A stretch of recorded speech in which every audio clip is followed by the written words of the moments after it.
Daddy, can we save her? Mafia boss protects woman from two hitmen in restaurant, next day. The rain drummed against the windows of Salvatore's, an upscale Italian restaurant tucked away in the quieter part of the city. Vince Torino sat across from his 8-year-old daughter, Sophia, watching her twirl spaghetti around her fork with the concentration of a surgeon. Her small tongue poked out slightly, a habit she'd inherited from her late mother. Daddy, why do you always sit facing the door? Sophia asked, not looking up from her plate. Vince's steel-gray eyes never left the entrance. Old habit, princess. Eat your dinner. He was known in certain circles as Il Lupo Nero, the Black Wolf. Men twice his size would cross the street rather than meet his gaze. At 42, Vincent Torino controlled the docks, the unions, and half the judges in the city. His word was law, his silence was death, and his mercy was a currency he rarely spent. But tonight, he was just a father trying to give his daughter a normal evening. Can I get dessert? Sophia's bright green eyes sparkled with hope. We'll see. Vince's voice was softer when he spoke to her, the only person who could melt the ice in his veins. Finish your vegetables first. The restaurant hummed with quiet conversation. Crystal glasses clinked, silverware scraped against fine china, and somewhere in the background, Sinatra crooned about flying to the moon. It was the kind of place where money talked and nobody asked questions about the source. That's when she walked in. The woman entered alone, shaking raindrops from her dark hair. She was maybe 30, with sharp cheekbones and eyes that seemed to catalogue every face in the room before settling on an empty table by the window. Something about her movements caught Vince's attention, too careful, too aware.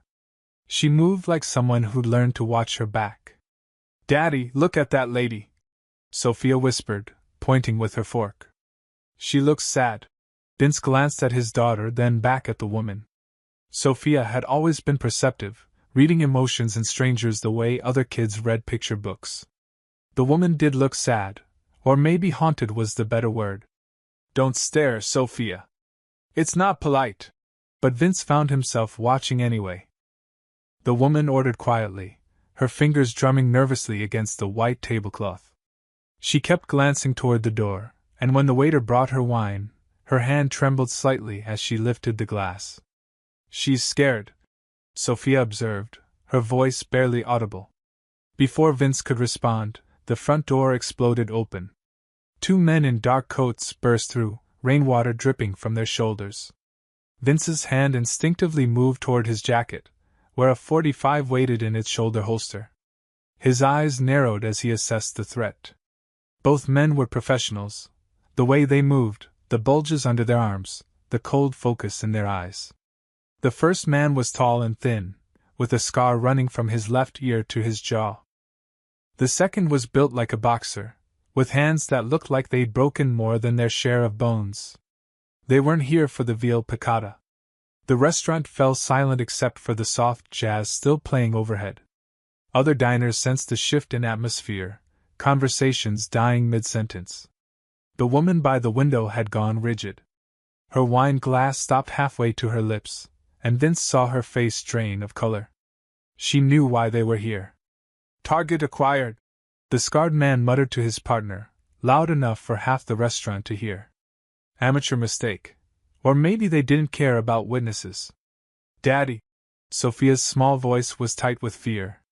She'd pressed herself back in her chair, her pasta forgotten. What's happening? Stay calm, princess, Vince whispered, his voice steady despite the adrenaline starting to pump through his veins. Everything's going to be fine. But he knew it wasn't.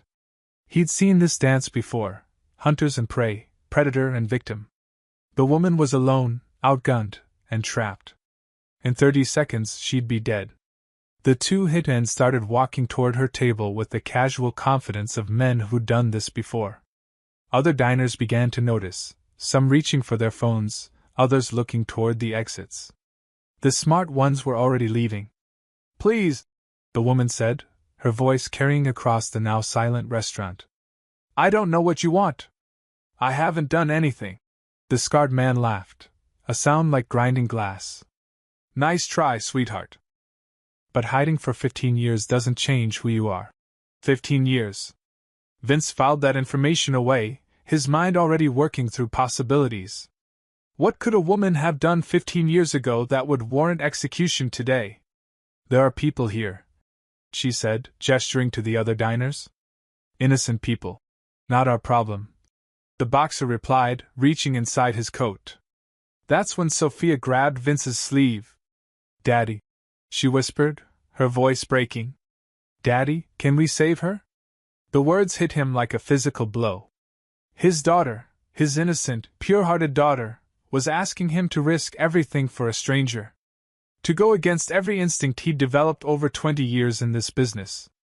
Vince looked at Sophia's face, saw the tears forming in her green eyes, and felt something crack inside his chest. In his world, you didn't help strangers. You didn't get involved in other people's problems. You protected what was yours and let everyone else burn. But Sophia was looking at him like he was her hero, waiting for him to do the right thing. And maybe, just maybe, that's what she needed to see tonight. Stay down, he told her firmly. Whatever happens, stay under this table. Before she could respond, Vince was moving. He stood smoothly, his chair barely making a sound as it slid back. The hitmen were focused on their target, but Vince had spent his life reading rooms, reading people, reading death before it arrived. Gentlemen, he said, his voice cutting through the tension like a blade. I think you have the wrong restaurant. Both men turned, and Vince saw the moment they recognized him. The scarred man's eyes widened slightly, and his partner took a half-step back. In their world, Vincent Torino was a legend, a ghost story parents told to keep children in line. Mr. Torino, the scarred man said carefully, this doesn't concern you.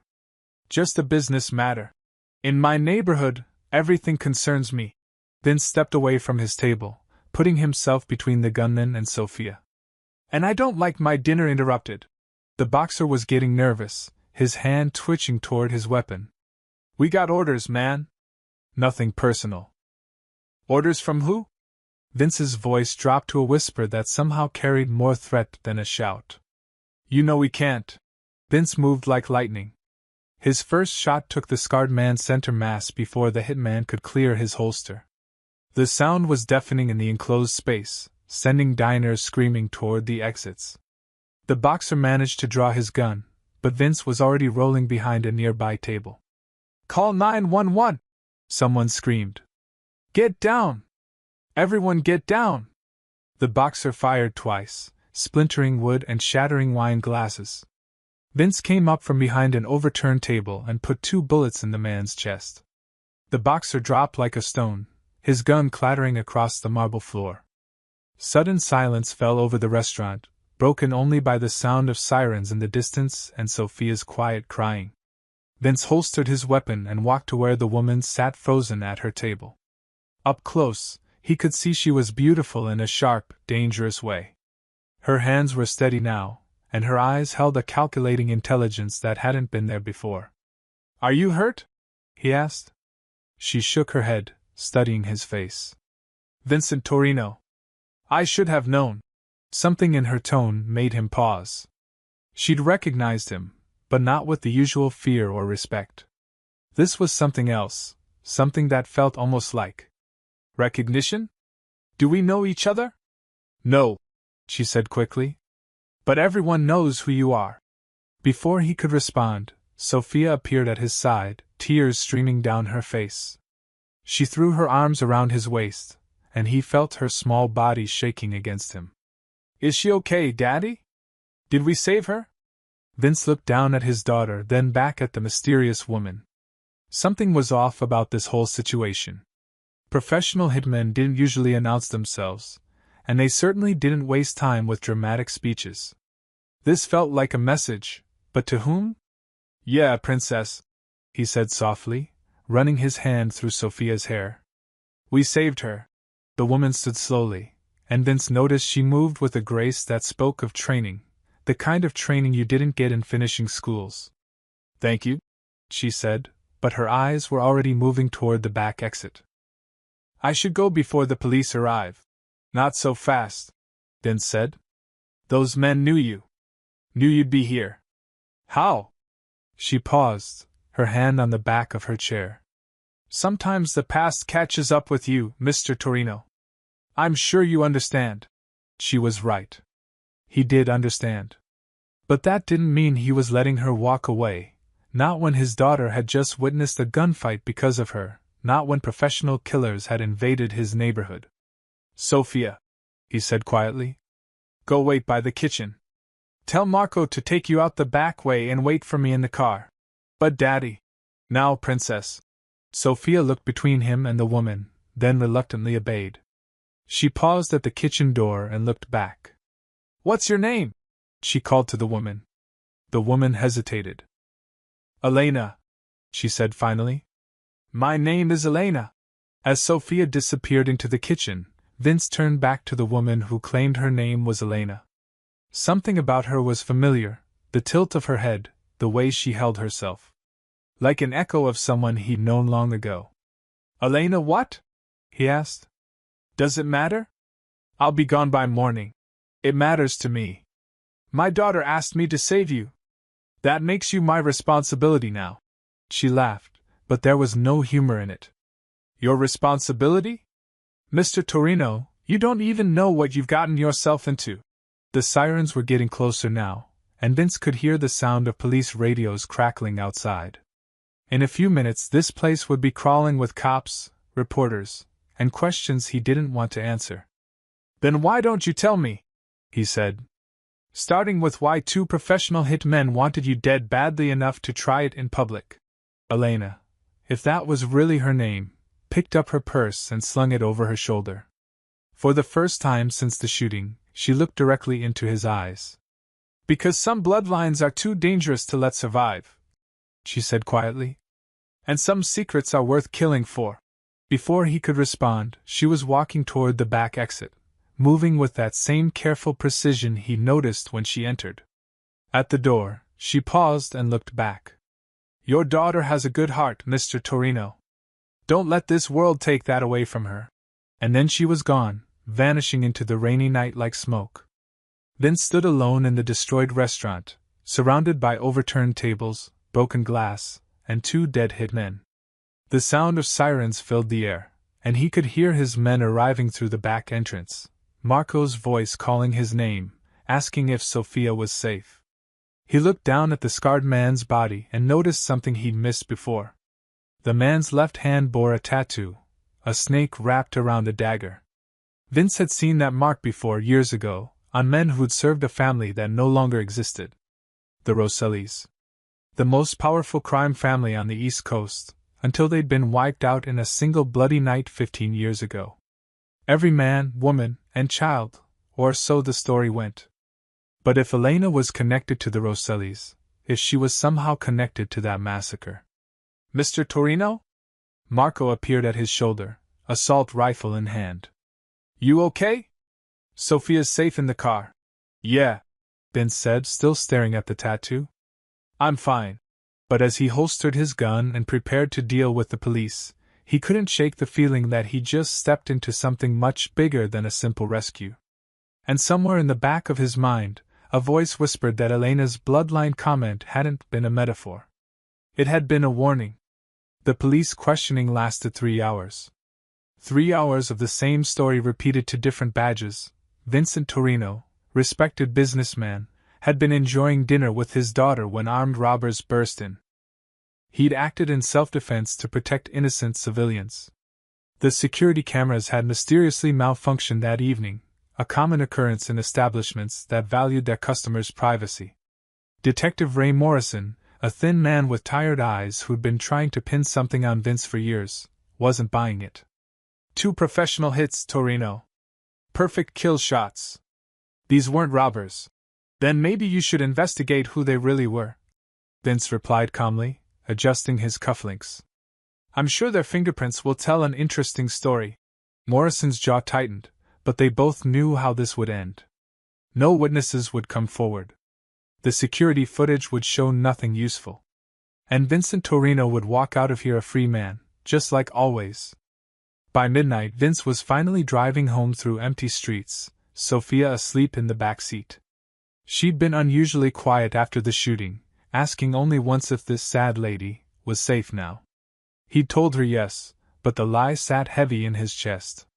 At home, he carried Sophia to her room and tucked her into bed. She stirred as he kissed her forehead. "Daddy?" she whispered. "Will I see Elena again?" The question caught him off guard. "Why would you want to?"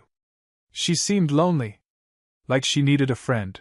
Even in her sleepy state, Sophia's empathy shone through. It was both her greatest gift, and what would probably get her killed in his world, if he let it. "Maybe, princess. Maybe." After Sophia fell back asleep, Vince poured himself 3 fingers of bourbon and sat in his study, staring at the rain streaking down the windows. He couldn't shake the image of Elena's face when she looked at him. There had been something there, not fear, not gratitude, but recognition. The kind you felt when you saw a ghost. At 2 a.m., his secure phone buzzed. Marco's voice was tense. "Boss, we got a problem. That woman from tonight, she didn't disappear. Where is she?" "The Meridian Hotel. Penthouse suite. And boss, she paid cash. A lot of cash." Vince was quiet for a long moment. A woman running for her life didn't book penthouse suites. She found the cheapest motel possible and kept moving. "Keep eyes on her. Don't approach. I want to know who visits, who calls, what she orders from room service. Already on it. But boss, there's something else. We ran the names of those 2 hitmen through our contacts.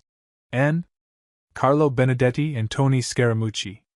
They used to work for the Rosselli family before the massacre." Vince closed his eyes, pieces of a 15-year-old puzzle starting to fall into place. "Any word on who hired them?" "Still working on it.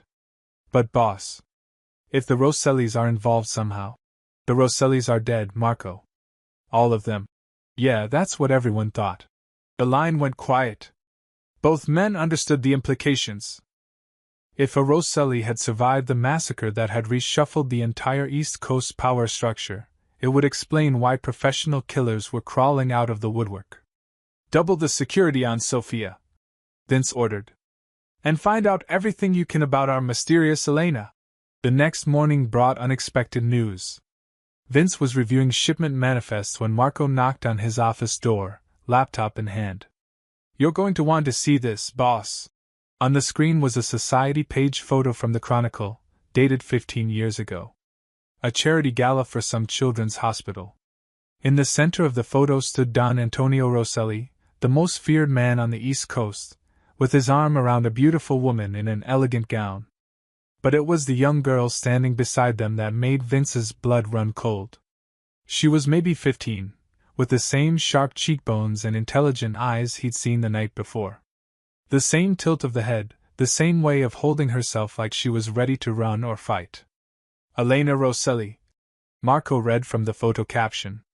"Daughter of Don Antonio Rosselli and his wife Maria, photographed at the annual St. Vincent's Children's Hospital benefit." Elena hadn't lied about her name. She just left off the part that would have gotten her killed. "She's the daughter," Vince whispered. "The missing piece." According to legend, every member of the Rosselli family had been eliminated in a coordinated strike 15 years ago. Houses burned, bodies found, a bloodline erased in a single night. But legends, Vince was learning, sometimes left out important details. "There's more," Marco said, scrolling down. "Look at what she's wearing." Around Elena's neck in the photograph was a distinctive necklace, a gold chain with a pendant shaped like a rose, each petal set with small diamonds. It was the Rosselli family crest, worn only by blood members. The same necklace he'd glimpsed last night when she reached for her wine glass. "Jesus Christ," Vince breathed. "She's not just connected to the Rossellis. She is a Rosselli. The last one, by the look of it. No wonder they want her dead." Vince leaned back in his chair, mind racing. "She's living proof that the massacre wasn't complete. And in our world, incomplete jobs have a way of coming back to bite you. So what do we do?" Before Vince could answer, his phone rang. Unknown number. "Mr. Torino?" The voice was familiar, smooth, controlled, with just a hint of vulnerability underneath. Elena. I was wondering when you'd call. We need to talk. There are things you don't understand about last night. Try me. A pause. Not over the phone. Do you know Pier 47? The old warehouse district? Vince knew it well. Abandoned buildings, no surveillance, perfect for conversations that couldn't happen anywhere else. 1 hour. She said. Come alone. Elena. My real name is Elena Rosselli. And if you're half as smart as your reputation suggests, you already know what that means. The line went dead. Marco was staring at him. Boss, this has trap written all over it. Maybe. Or maybe she's finally ready to tell the truth. Then stood and reached for his jacket. Either way, I need to know what I've gotten myself into. What I've gotten Sophia into. You're not seriously going alone? She saved my daughter's life by asking me to save hers. The least I can do is hear her out. How do you figure she saved Sophia's life? Vince paused at the door. Because if I hadn't intervened, if I'd let those hitmen kill her, Sophia would have seen her father do nothing while an innocent woman died. That would have broken something in her that could never be fixed. As he left the office, Vince couldn't help but smile grimly. He'd spent 20 years building a reputation as a man who looked out for himself and his own. Last night, his 8-year-old daughter had reminded him that sometimes, the right thing to do was also the most dangerous. And Elena Rosselli, the ghost of a dead family, the woman who shouldn't exist, was about to tell him just how dangerous this particular right thing might be. Pier 47 smelled of rust and rotting wood, the kind of place where conversations happened in shadows and secrets were buried with the tides. Vince arrived 15 minutes early, his .45 loaded and ready under his jacket.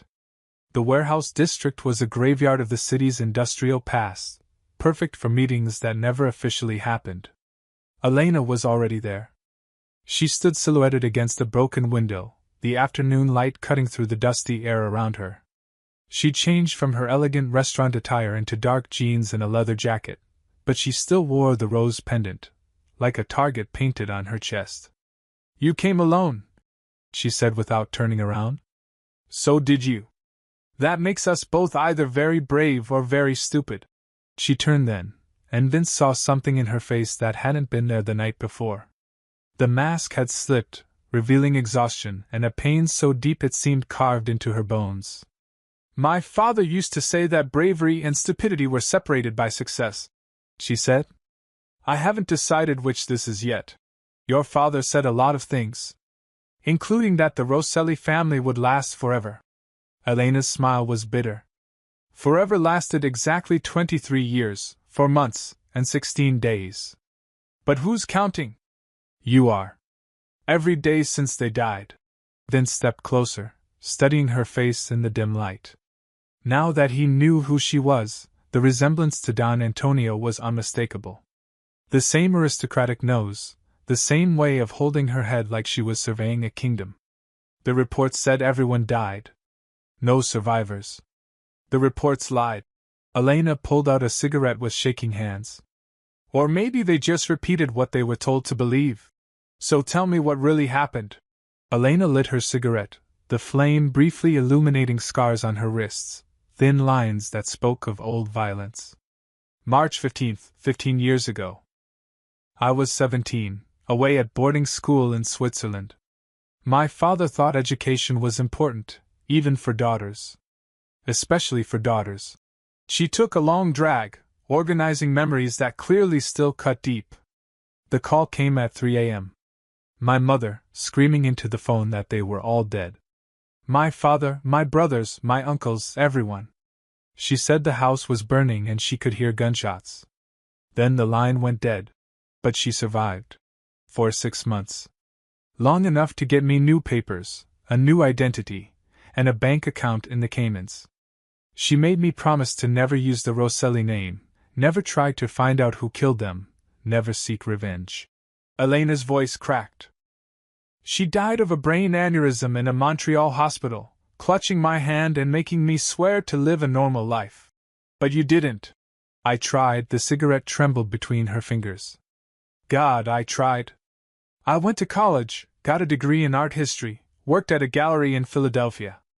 I dated a pediatrician named David who wanted to marry me and give me 2 kids and a house with a white picket fence. What changed? 3 weeks ago, David turned up dead in his apartment.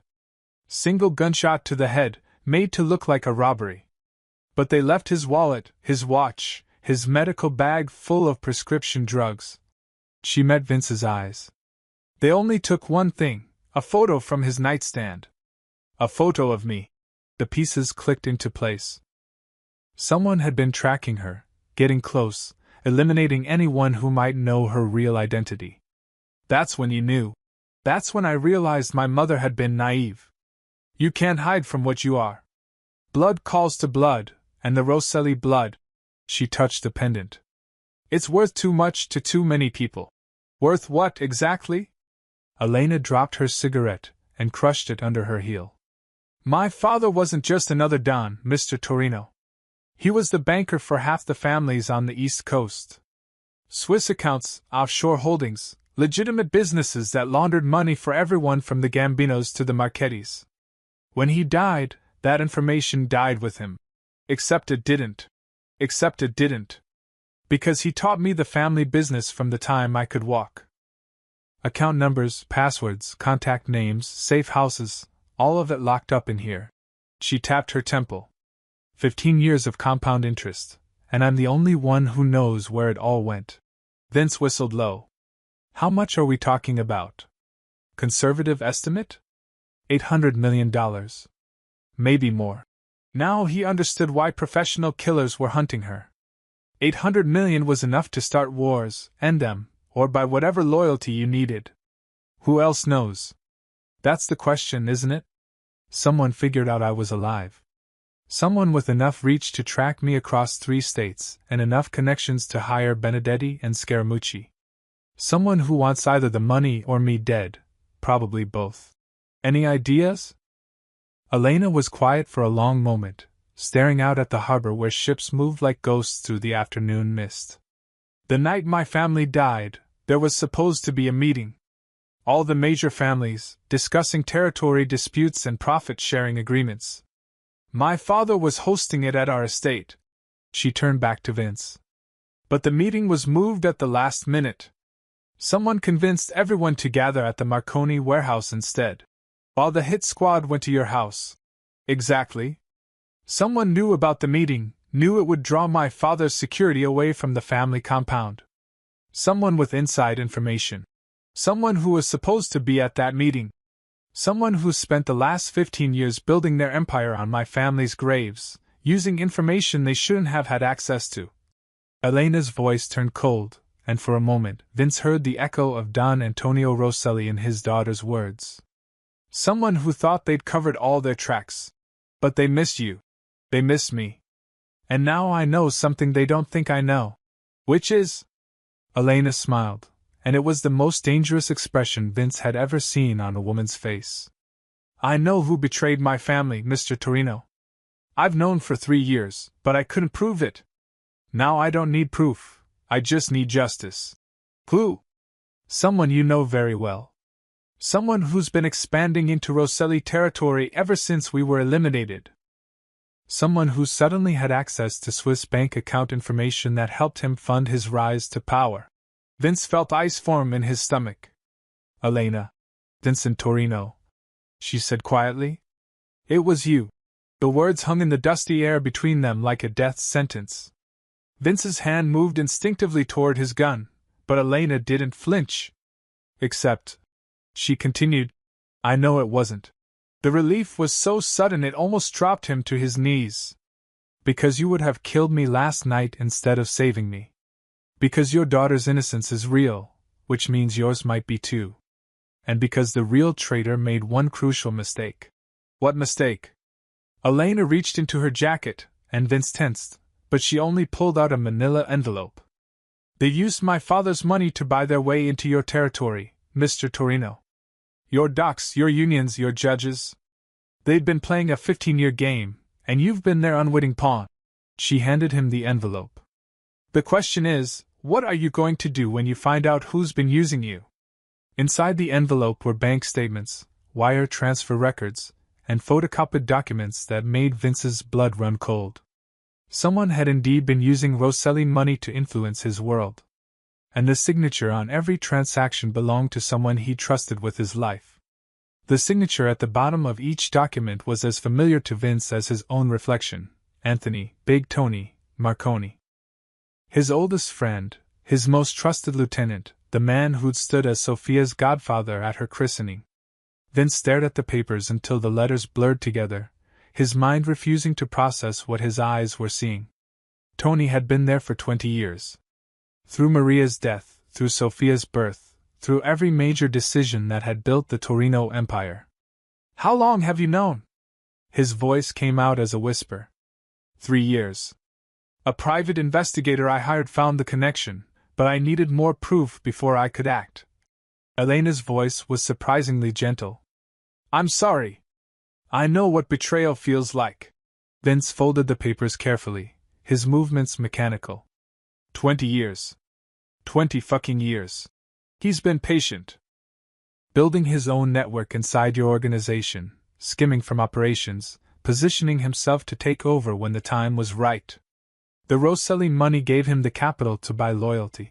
And killing you would have tied up the last loose end. Exactly. With me dead, no one could trace the money back to its source. He'd be clean. Vince pulled out his phone, then stopped. Who could he call? Who could he trust? If Tony had been working against him for years, how deep did the corruption go? "There's more," Elena said quietly. "The reason those Hitmen found me at the restaurant. Someone told them I'd be there." "Who knew about your dinner plans?" "No one. I chose that restaurant randomly, paid cash, didn't use my real name for the reservation." She met his eyes. "But someone was watching you, Mr. Torino. Someone who knew your routines, your favorite places. They were using you as bait." The full scope of Tony's betrayal hit him like a physical blow. His friend hadn't just stolen money, he'd turned Vince's own life into a trap. "My daughter," Vince said, ice forming in his veins. "If he was willing to use me as bait, she's safe for now. But Mr. Torino, there's something else you need to know." Before she could continue, Vince's phone buzzed. Marco's name on the display. "Boss, we got a problem. Big Tony called an emergency meeting. Says there's been a security breach. He wants all the senior guys at the warehouse in an hour." "What kind of security breach?" "He wouldn't say over the phone." "But boss, some of the guys are asking questions about last night. About why you risked everything for some stranger." Vince closed his eyes. Tony was moving faster than expected, using the restaurant incident to turn his own people against him. Who's asking questions? Sal Benedetto, Mike Romano, Joey the Fish. The ones who've been closest to Tony lately. And the others? Still loyal, but they're confused. They need to hear from you directly. Vince ended the call and looked at Elena. He's making his move. Using what happened last night to turn my people against me. You can't go to that meeting. It's a trap. If I don't go, I look guilty. Weak. In my world, that's the same as being dead. Elena stepped closer. Then we need to get there first. Change the rules of the game. We? You saved my life. More importantly, your daughter asked you to save me, and you did. That means something in my world too. She touched the rose pendant. The Rosselli family never forgot its debts. Before Vince could respond, his phone rang again. This time the number made his blood freeze, his home landline. "Daddy?" Sophia's voice was small, frightened. "There are men here. They want to talk to you." In the background, Vince heard Tony's voice. "Tell your daddy we're just keeping you company until he gets home. Nothing to worry about. Let me talk to Tony," Vince said, his voice deadly calm. "Hey, Vincent. Sorry about this, but we need to have a conversation. Just you and me, like old times. If you hurt her. Hurt her? Vincent, I'm her godfather. I love that little girl like she's my own. But she's asking too many questions about last night. About that woman you saved. People are starting to talk. What do you want?" The warehouse meeting is off. New location, your house. 1 hour. Come alone, and we'll sort this out like civilized people. The line went dead. Elena was watching him, and he saw understanding in her eyes. He has your daughter. Yeah. Then we go get her. Elena, this isn't your fight anymore. You got what you wanted. You know who betrayed your family. Take the information and disappear. She shook her head. That little girl saved my life by asking you to save it. Now it's my turn. She pulled a gun from her jacket, a sleek Beretta that looked like it had seen recent use. Besides, I told you there was something else you needed to know. What? Tony Marconi didn't just betray your family and mine. 3 weeks ago, he put out a contract on a pediatrician in Philadelphia. A man whose only crime was falling in love with the wrong woman. The pieces fell into place. David, Elena's boyfriend. The photo they'd taken from his nightstand. He's been hunting you this whole time. For 3 years.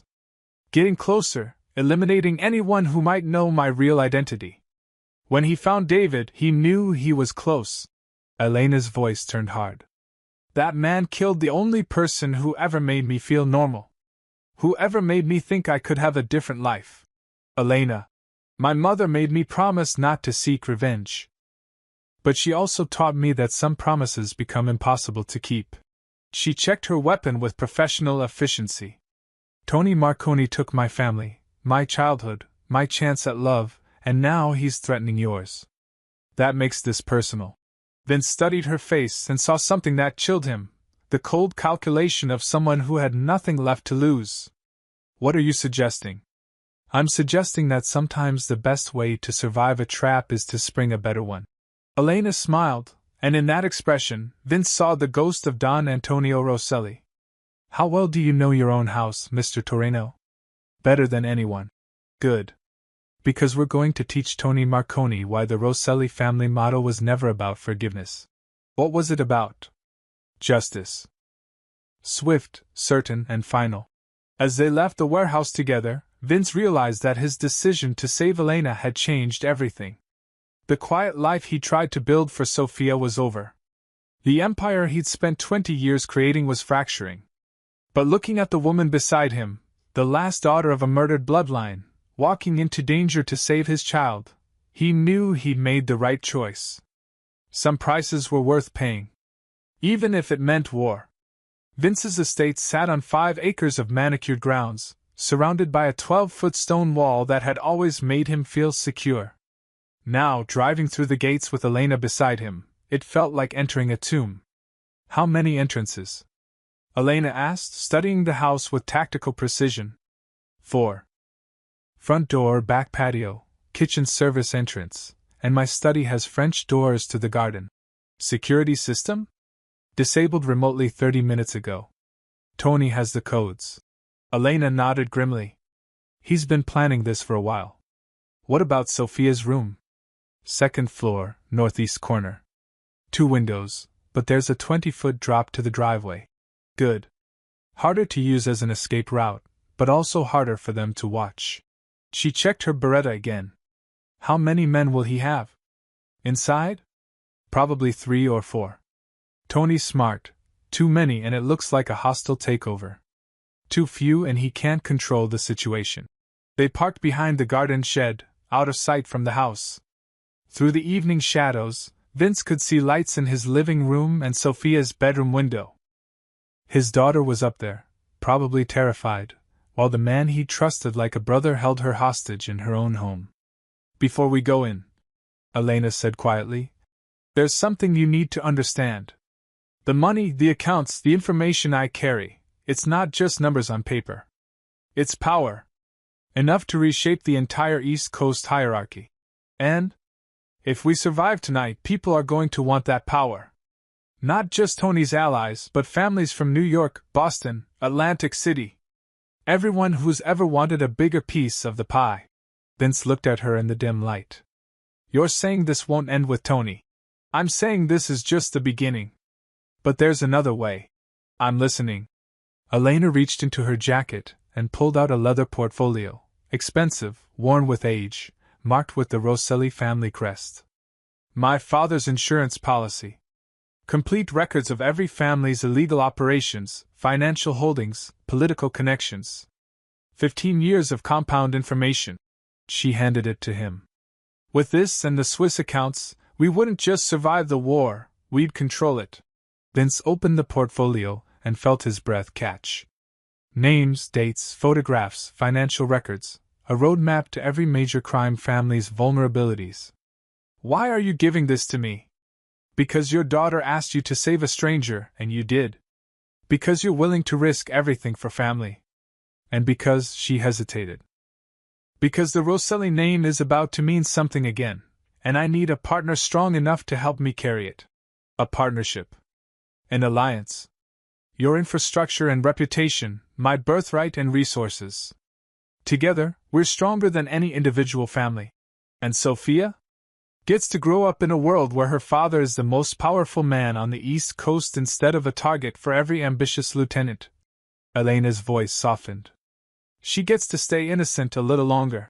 Before Vince could respond, his phone buzzed with a text from Tony. 5 minutes. Come to the front door. Hands visible. Time to go, Elena said. Remember, I'll be. Elena, he caught her arm. That night 15 years ago, when your family died. Do you ever wish you'd been there? Every day. Why? Because sometimes surviving isn't the blessing people think it is. Sometimes it's just a different kind of curse. She looked at him with understanding. Is that what tonight feels like? A curse? No, Vince said, checking his weapon one final time. Tonight feels like a reckoning. They moved through the garden shadows like ghosts, Elena disappearing toward the study's French doors while Vince approached the front entrance. The house he'd called home for 8 years felt alien now, contaminated by betrayal. Tony answered the door himself, still playing the role of concerned friend. He looked older than his 52 years, gray threading through his black hair, but his smile was the same one Vince had trusted for 2 decades. Vincent. Thank God you're here. We need to talk. Where's my daughter? Safe. Upstairs with Mike and Sal, probably watching cartoons. Tony stepped aside to let him enter. Come on, we'll sort this out. The living room had been rearranged, chairs positioned to give Tony's men clear sight lines, escape routes blocked. Professional work, but then Tony had learned from the best. Sal Benedetto and Joey the Fish flanked the stairway, hands resting casually on their weapons. Mike Romano stood by the window, supposedly watching the grounds but really blocking Vince's retreat. Sit, Tony said, gesturing to an isolated chair in the center of the room. We need to discuss your new friend. Elena's not my friend. She's a job that went sideways. Elena Rosselli, Vincent. The daughter of Don Antonio himself, alive and breathing in our city. Tony's mask finally slipped, revealing the cold ambition beneath. Do you have any idea what her existence means? Enlighten me. It means 15 years of careful planning, 15 years of building something real, gets thrown away because you couldn't let one woman die. Tony began pacing, his agitation growing. She's a walking nuclear bomb, Vincent. Every secret, every deal, every alliance from the old days, she knows it all. And you're afraid she knows about you. Tony's laugh was bitter. Afraid? I'm terrified. Because she doesn't just know about the money I've been managing. She knows about the night her family died. You mean the night you killed them? I mean the night I saved us all from a war that would have destroyed everything. Tony's composure cracked completely. Antonio Rosselli was getting greedy, making moves on territories that weren't his. If I hadn't acted, we'd all be dead or in prison by now. So you decided to play judge and executioner. I decided to think strategically. Something you've apparently forgotten how to do. Vince kept his face neutral, but inside he was counting. 4 men total, all armed, all positioned to prevent his escape. But they were also positioned exactly where Elena would expect them to be. The thing is, Vincent, Tony continued, I still believe in what we built together. You're like a brother to me. That's why I'm giving you a choice. What choice? Help me clean up this mess. Elena Rosselli dies tonight, quietly, and we go back to business as usual. Your empire stays intact, Sophia grows up safe and protected, and nobody ever needs to know about this unfortunate misunderstanding. And if I refuse? Tony's smile turned predatory. Then you're choosing her over your own family. Over Sophia. And that makes you a liability I can't afford. Daddy? Sophia's voice drifted down from the second floor, small and frightened. Are you home? I want to come downstairs. In a minute, Princess. Vince called back, his heart breaking at the fear in her voice. You see? Tony spread his hands. She needs her father. But she needs him alive and reasonable, not dead and heroic. That's when the lights went out. In the sudden darkness, Vince heard Elena's voice, cold and clear. The Rosselli family sends their regards. The war for the future had begun. Chaos erupted in the darkness. Muzzle flashes lit the room like deadly fireworks as Tony's men opened fire blindly. Vince rolled behind the leather couch, feeling bullets tear through expensive upholstery where he'd been sitting moments before. Sophia! He shouted toward the stairs. Stay in your room! Lock the door! I got him! Sal's voice, followed by the distinctive crack of Elena's beretta. Sal's scream cut short with a wet gurgle. She's in the house! Joey the fish, panic making his voice crack. How the hell did she? Another shot silenced him permanently. Vince moved through the chaos with practiced precision, using furniture and shadows for cover. 20 years in this business had taught him that gunfights were won by patience, not panic. Vincent! Tony's voice, still commanding despite the mayhem. This is insane! She's going to get Sophia killed! A fair point, except Elena had thought of that too. From upstairs came the sound of Sophia's bedroom door opening, followed by his daughter's voice, calm now, not frightened. Elena says to tell you the upstairs is secure. Smart woman.